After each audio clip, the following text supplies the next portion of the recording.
भाइयों और बहनों, प्रेस के हमारे मित्रों, आप सबका यहां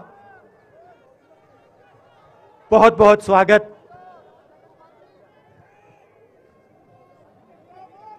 आप आज यहां बर्फ में खड़े हैं, मगर आप में से किसी को सर्दी नहीं लग रही है। आप बारिश में खड़े हुए, कोई भीगा नहीं। गर्मी में आपको गर्मी नहीं लगी, सर्दी में आपको सर्दी नहीं लग रही है, क्योंकि देश की शक्ति आपके साथ है।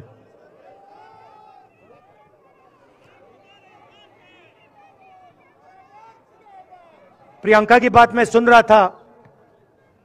प्रियंका ने कहा मेरे मैसेज के बारे में, प्रियंका ने कहा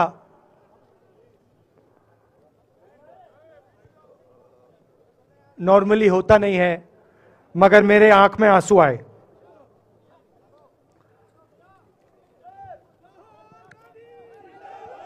क्योंकि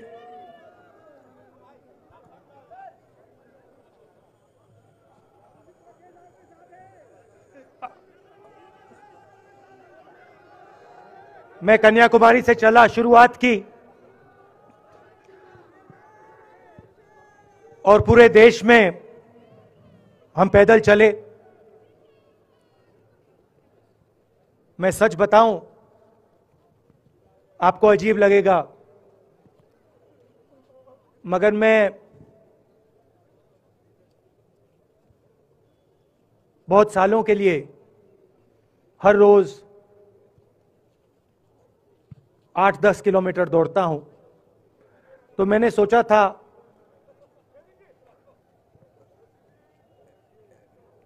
देश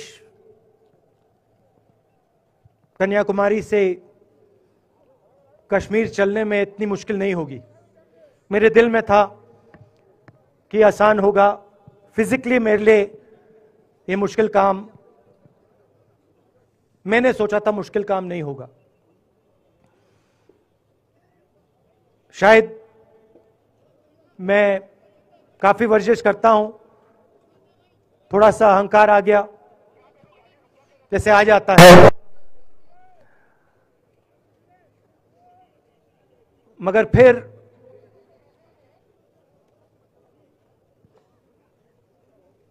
बात बदल गई। जब मैं छोटा था, फुटबॉल खेलता था,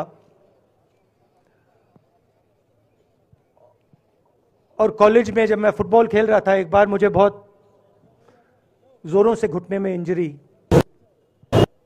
हुई थी।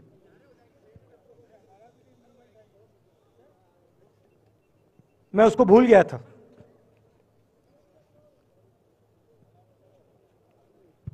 घुटने में दर्द नहीं होता था, भूल गया था उसको, दर्द गायब हो गया था। मगर कन्याकुमारी से 5-7 दिन बाद घुटने में प्रॉब्लम आई, और जबरदस्त प्रॉब्लम आई। पूरा अहंकार उतर गया, और मैं सोचने लगा क्या मैं ये जो 3500 किलोमीटर हैं, क्या मैं इनको चल पाऊंगा या नहीं। तो जो मैंने सोचा था आसान काम होगा, वो काफी मुश्किल हो गया। मगर फिर मैंने किसी ना किसी तरीके से ये काम पूरा कर दिया। बहुत कुछ सीखने को मिला, बहुत कुछ सीखने को मिला। मैं आपको बोलूं तो दर्द सहना पड़ा काफी, मगर सह लिया। रास्ते में एक दिन मुझे दर्द हो रहा था, काफी दर्द हो रहा था, और मैं सोच रहा था अब 6-7 घंटे और चलने हैं। और उस दिन मुझे लग रहा था कि आज मुश्किल है। और एक छोटी सी बच्ची आई, दौड़ती हुई आई मेरे पास और मुझे कहती है कि मैंने तुम्हारे लिए कुछ लिखा है, मगर तुम अभी मत पढ़ो, इसको बाद में पढ़ना। और फिर वो मुझे गले लग के भाग गई। फिर मैंने सोचा अब पढ़ता हूं क्या लिखा है।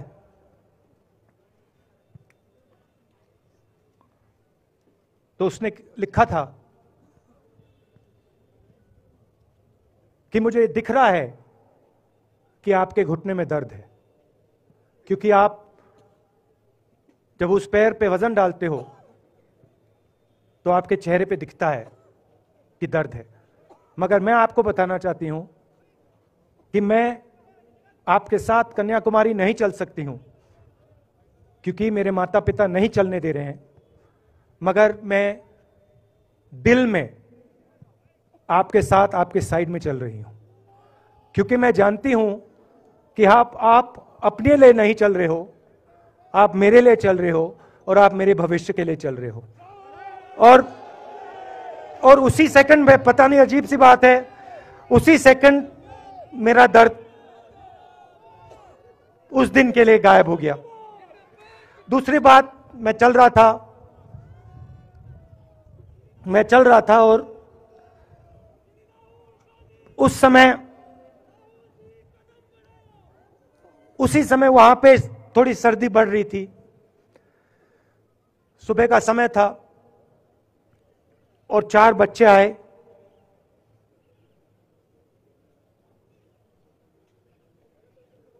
पता नहीं कहना चाहिए या नहीं।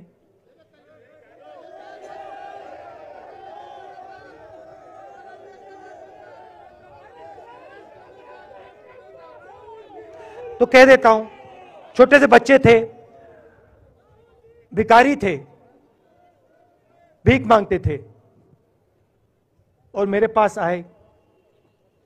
कपड़े नहीं थे, मैंने देखा, शायद मजदूरी भी करते थे तो थोड़ी मट्टी थी उन पे।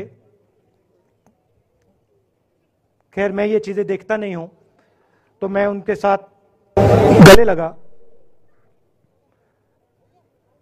घुटनों पे गया, ऐसे उनको पकड़ा मैंने, क्योंकि मैं उनकी लेवल पे रहना चाहता था। और फिर, नहीं सुनिए, मैं ये बात कहना नहीं चाह रहा था मगर कह दूंगा। तो उनको ठंड लग रही थी, वो कांप रहे थे, शायद उनको खाना नहीं मिला था, छोटे बच्चे मजदूरी कर रहे थे। तो मैंने सोचा कि अब अगर ये स्वेटर नहीं पहनते हैं, अगर ये जैकेट नहीं पहन रहे हैं, तो मुझे भी नहीं पहनना चाहिए। मगर मैं झिझका क्यों आपको बताना चाहता हूं, मैं झिझका क्यों आपको बताना चाहता हूं। जब मैंने ये खत्म किया, मैं चल रहा था, तो हमारे साथ एक व्यक्ति थे, उन्होंने मेरे कान में बोला, राहुल जी,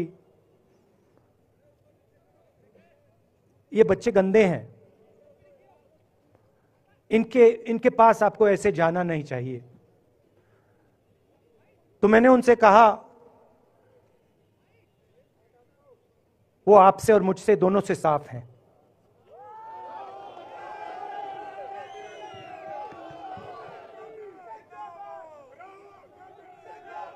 तो देश में कभी कभी यह विचारधारा दिखाई दे जाती है। दूसरी बात आपको बता देता हूं, शायद लोगों को अच्छी ना लगे। जब मैं चल रहा था, आपने देखा होगा कि बहुत सारी महिलाएं रो रही थी। आपने देखा? आपको मालूम है क्यों रो रही थी?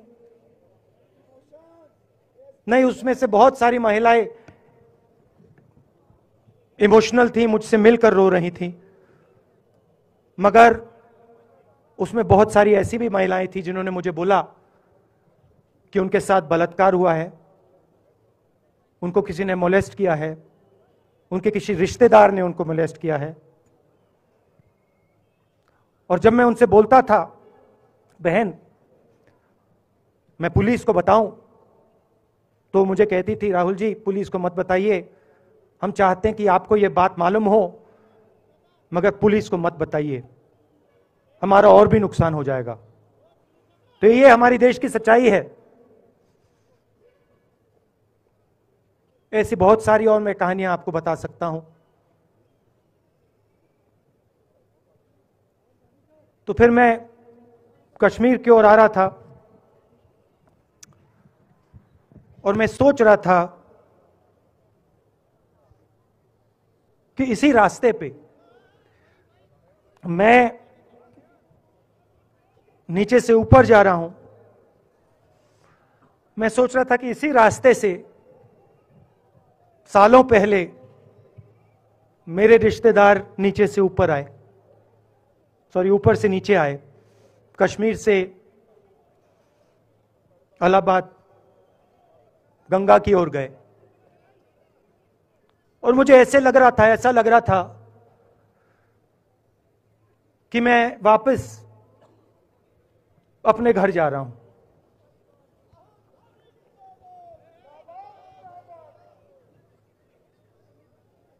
घर मेरे लिए,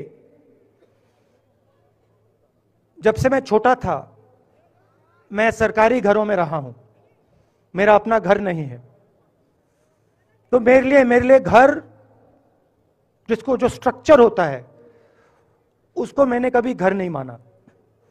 वो मेरे लिए, मैं कहीं भी रह लूं, वो एक इमारत होती है, वो घर नहीं होता है। घर मेरे लिए एक सोच है, एक जीने का तरीका है, एक सोचने का तरीका है।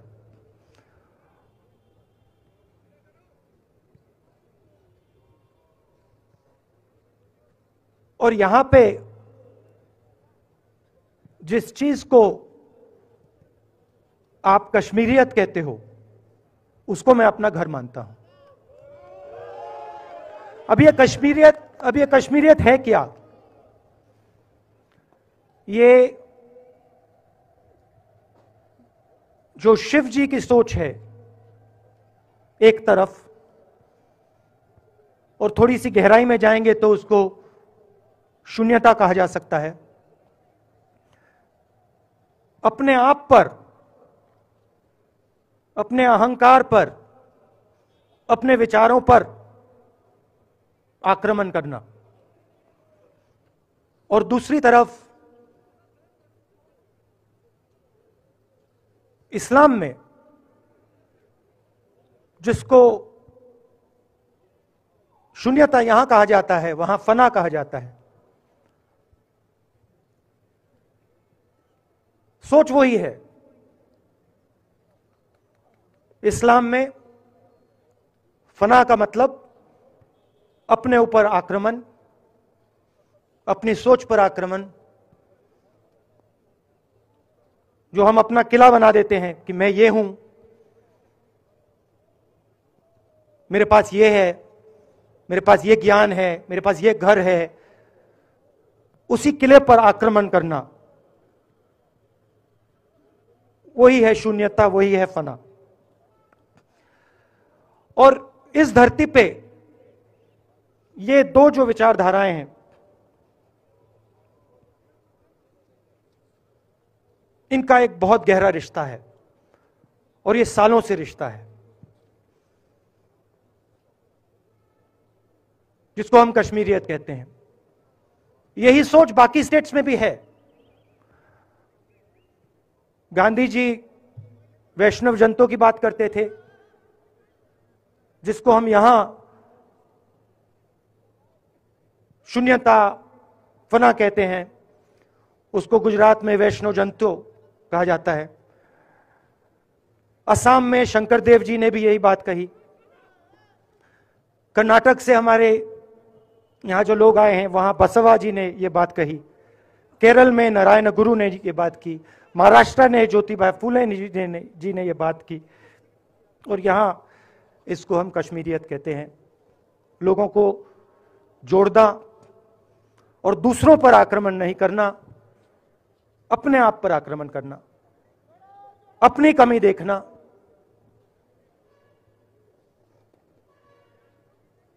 मैंने आपको कहा कि मेरा परिवार कश्मीर से गंगा की ओर गया था। इलाहाबाद संगम के बिल्कुल किनारे वहां पास में हमारा घर है।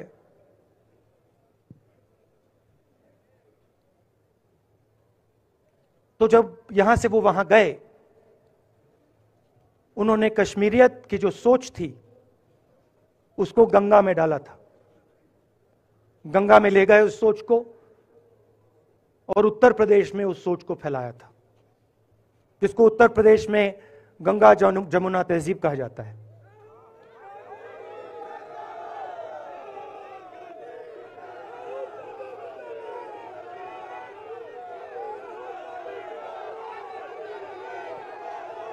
तो उन्होंने, मेरे परिवार ने छोटा सा काम, कोई बड़ा काम नहीं किया। जो आपने उनको सिखाया, जो जम्मू कश्मीर के लोगों ने उनको सिखाया, लद्दाख के लोगों ने सिखाया, क्योंकि उसमें बौद्ध धर्म भी है, उनके पास भी वही सोच, शून्यता की सोच उधर भी है। वो उसको ले गए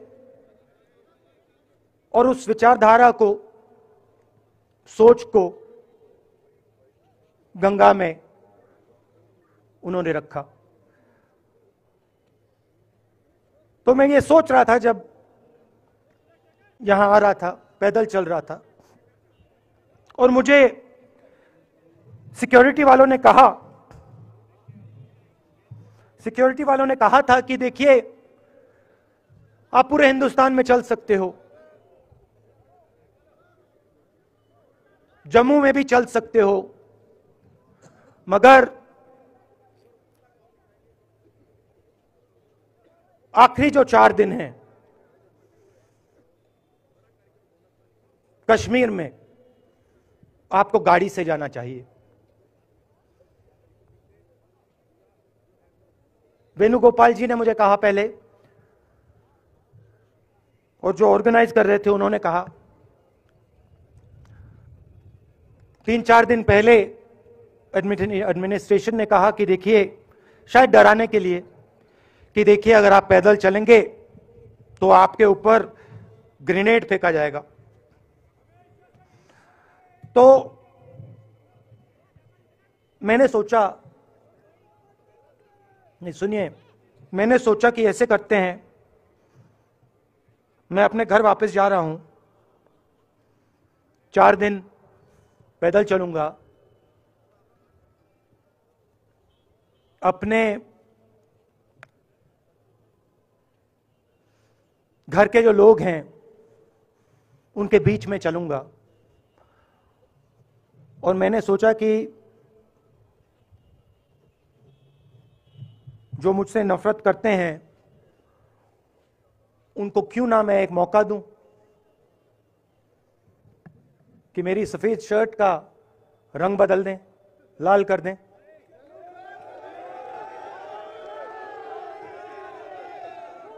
क्योंकि मेरे परिवार ने मुझे सिखाया है, गांधी जी ने मुझे सिखाया है कि अगर जीना है तो डरे बिना जीना है, नहीं तो जीना नहीं है। तो मैंने मौका दिया, मैंने कहा मैं 4 दिन चलूंगा, बदल दो टी शर्ट का रंग, लाल कर दो, देखी जाएगी। मगर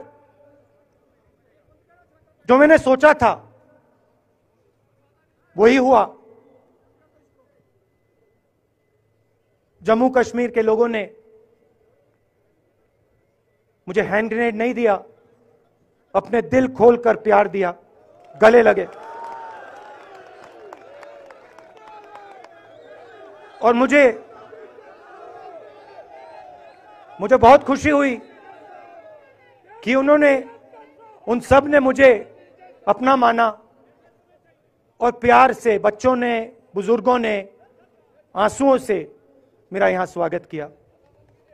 मैं अब जम्मू कश्मीर के लोगों से और जो यहां हमारे सेना के लोग काम करते हैं, सीआरपीएफ के लोग काम करते हैं, उनको मैं कुछ कहना चाहता हूं। सबको, जम्मू कश्मीर के युवाओं को, बच्चों को, माताओं को, सबको, सीआरपीएफ के, बीएसएफ के, आर्मी के जवानों को, उनके परिवारों को, उनके बच्चों को मैं कहना चाहता हूं, देखिए, मैं हिंसा को समझता हूं। मैंने हिंसा सही है, देखी है। जो हिंसा नहीं सहता है, जिसने हिंसा नहीं देखी है, उसे यह बात समझ नहीं आएगी। जैसे मोदी जी हैं, अमित शाह जी हैं, आरएसएस के लोग हैं, उन्होंने हिंसा नहीं देखी है।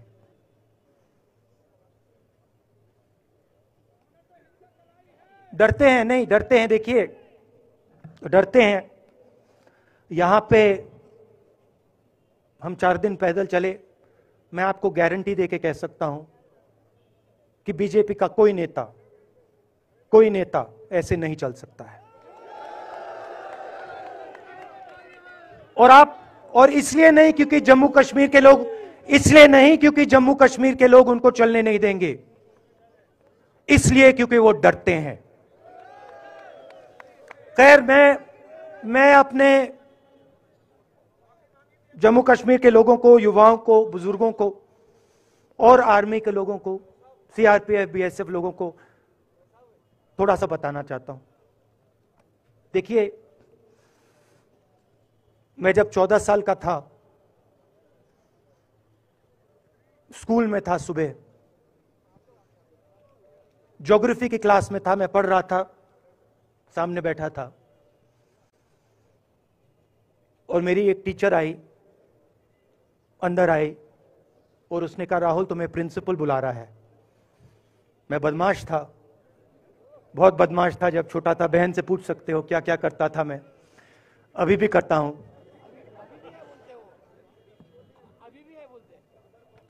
मैंने सोचा प्रिंसिपल बुला रहा है, मैंने कुछ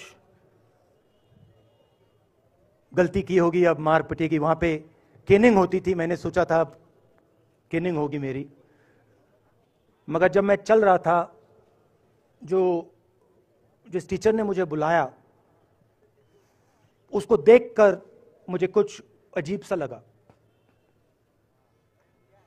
और जब मैं प्रिंसिपल के ऑफिस पहुंचा तो प्रिंसिपल ने कहा, राहुल तुम्हारे घर से फोन कॉल है।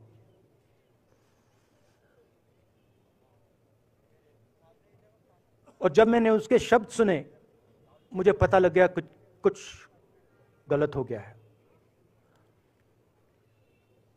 मेरे पैर कांपे और मैंने जैसे फोन अपने कान पे लगाया तो मेरे मां के साथ एक औरत काम करती है, वो चिल्ला रही थी, राहुल दादी को गोली मार दी, दादी को गोली मार दी, दादी को गोली मार दी। 14 साल का था।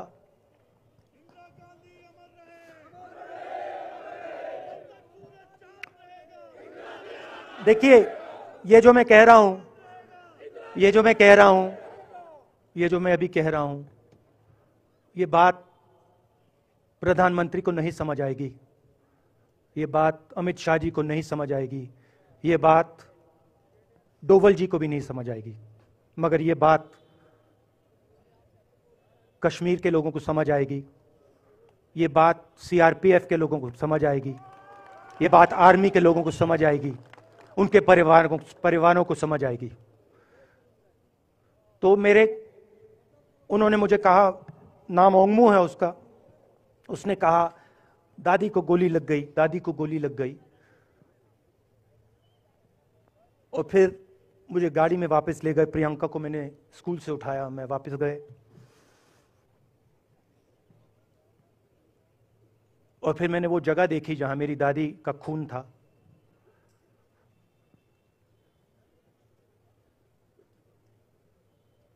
पापा आए, माँ आई। माँ बिल्कुल हिल गई थी, बोल नहीं पा रही थी।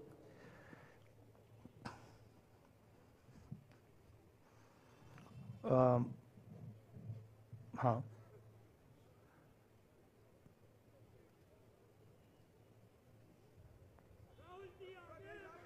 फिर क्या हुआ? तो जब जो हम लोग हैं जिन्होंने हिंसा देखी है,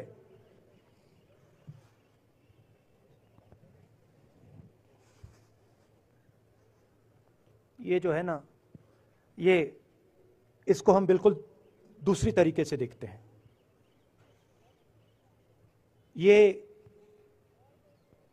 आप सबके लिए टेलीफोन है, ये हमारे लिए सिर्फ टेलीफोन नहीं है।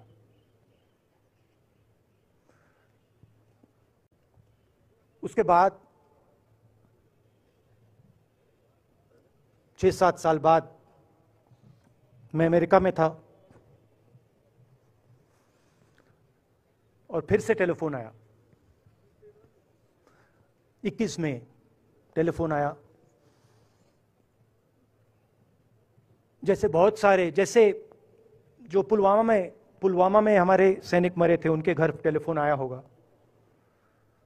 हजारों कश्मीरी लोगों के घर टेलीफोन आया होगा। सेना के परिवारों को टेलीफोन आया होगा। वैसा ही टेलीफोन आया। पिता के एक दोस्त थे, उन्होंने मुझे फोन किया और कहा, राहुल बुरी खबर है। मैंने उनसे कहा, मैं जानता हूं, पापा मर गए। कहते हैं हाँ। मैंने कहा धन्यवाद, फोन रख दिया। तो मेरा कहना है जो हिंसा करवाता है, जैसे मोदी जी हैं, अमित शाह जी हैं, अजीत डोवल जी हैं, आरएसएस के लोग हैं, वो इस बात को समझ नहीं सकते हैं, वो दर्द को समझ नहीं सकते हैं। हम समझ सकते हैं। पुलवामा के जो सैनिक थे, उनके बच्चों के दिल में क्या हुआ मैं जानता हूं। मेरे दिल में वही हुआ है जो यहां पे कश्मीर में लोग मरते हैं, उनके दिल में क्या होता है। जब फोन कॉल आता है क्या लगता है, वो मैं समझता हूं, मेरी बहन समझती है। तो कल किसी जर्नलिस्ट ने मुझसे पूछा, यात्रा का क्या लक्ष्य है?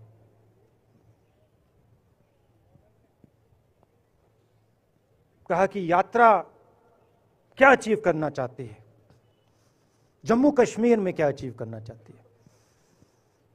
मेरे उस समय दिमाग में आया, मगर मैंने कहा नहीं बोलता हूं, कल भाषण में बोलूंगा। यात्रा का लक्ष्य है कि ये जो फोन कॉल हैं, चाहे ये आर्मी के हों, चाहे सीआरपीएफ के हों, चाहे ये कश्मीर के लोगों के हो, ये फोन कॉल बंद हो जाए। कि ये फोन कॉल किसी बच्चे को, किसी मां को, किसी बेटे को ना लेना पड़े। मेरा लक्ष्य ये जो फोन कॉल हैं, इनको बंद करने का है। अब देखिए, बीजेपी आरएसएस के लोग आक्रमण किस चीज पे कर रहे हैं। मुझे गाली देते हैं, मैं उनका धन्यवाद करता हूं, क्योंकि मैंने आपको शून्यता की बात की, शिव की बात की, उसको मैं समझता हूं और मैं दिल से उनका धन्यवाद करता हूं कि जितना भी वो मेरे ऊपर प्रेशर डालें, जितनी भी गाली लगाएं, जो भी वो करें, उससे मैं सिर्फ सीखता हूं। तो मैं एक प्रकार से उनका धन्यवाद करता हूं। मगर जो मैंने आपको बात बोली पहले, चाहे वो कश्मीरियत है, चाहे वो वैष्णव जंतो है, चाहे वो शंकर देव जी हैं, बसवा हैं, नारायण गुरु हैं, तिरुवल्लुवर हैं जो तमिलनाडु के बड़े पोएट हैं, फूले जी हैं, और जो कश्मीरियत हैं, ये इस विचारधारा पे आक्रमण कर रहे हैं।